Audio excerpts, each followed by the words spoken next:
దక్షిణ అయోధ్యగా ప్రసిద్ధిగాంచిన భద్రాచల శ్రీ సీతారామచంద్ర స్వామి వారి ఆలయ అనుబంధ ఆలయమైన పర్ణశాలలో కన్నుల పండుగగా వైభవంగా సీతారాముల కళ్యాణం జరిగింది. సీతారాముల వివాహం జరిపించడానికి ఆలయ అర్చకులు, ఆలయ అధికారులు ఆలయ గర్భగుడి నుండి 9:30 నుండి 10 గంటల సమయంలో ఉత్సవ మూర్తులను వీరు తీర్థి సేవగా కళ్యాణ మండపంకి తీసుకొచ్చి ఆసీనులను చేసి వివాహం తంతును ప్రారంభించారు. 10 గంటల నుండి 10:30 వరకు స్వామివారి లగ్న చరిత్రను భక్తులకు వినిపించారు. 10:30 నుండి కళ్యాణ ప్రక్రియ ప్రారంభం కాగా ఆలయ ప్రధాన అర్చకులు శేషం కిరణ్ కుమార్ ఆచార్యులు, కొడిచేటి రాభద్రాచార్యులు, వెంకటాచార్యులు, కొడిచేటి సీతారామాచార్యులు, భరద్వాజాచార్యులు మధ్యాహ్నం సరిగ్గా 11:59 అభిజిత్ లగ్నంలో జగన్నాత్మ సీతమ్మ వారు సీతారామచంద్ర స్వామి వారికి జగన్నాత్మ సీతమ్మ వారికి సీతారామచంద్ర స్వామి వారు తల మీద వేద పండితుల వేద మంత్రాల నడుమ జీలకర్ర బెల్లం పెట్టారు. ఈ సందర్భంగా వివాహ వేదిక ప్రాంతం భక్తుల జై శ్రీరామ అనే నినాదంతో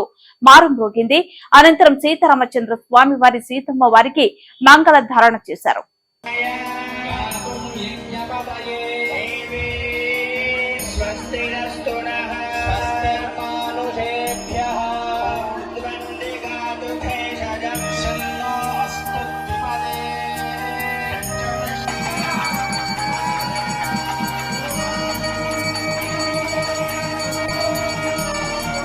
పడింది అక్కడే తన భాగం పడింది, ఇంకో రెక్కనేమో రేఖ బలిలో పడింది.